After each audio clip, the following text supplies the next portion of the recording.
Hello, welcome back to my channel. In this tutorial we want to make some vehicle, and for the first time we have to add some blueprint that will be used as a reference of our vehicle. Then for the first time, let's create new.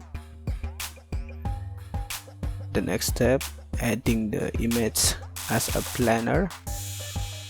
Let's start with top view. Click OK there.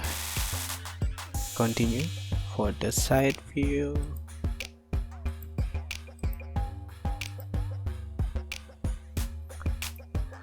Then for the rear view,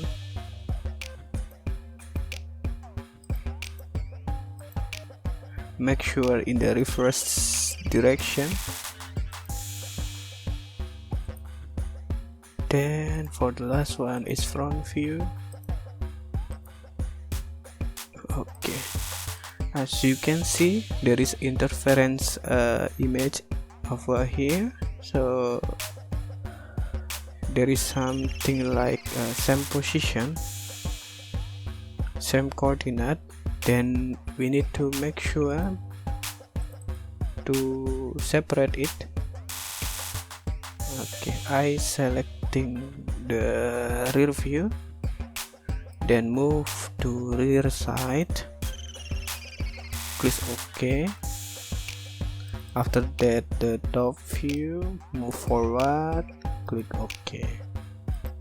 That's perfect.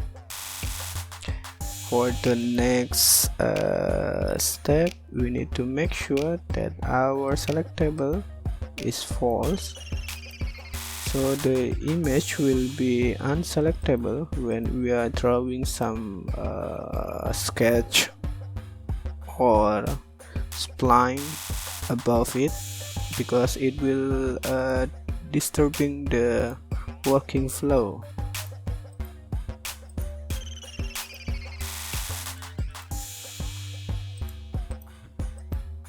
Okay, now all images cannot be select again. Then let's go to top view. For the first step, we are gonna make the roof panel.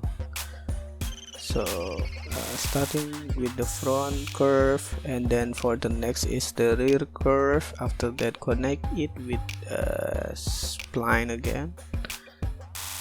Then make some surface by using garden knobs.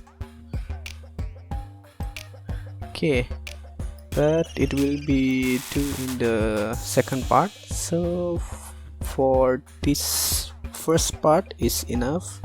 Thank you very much. Bye bye.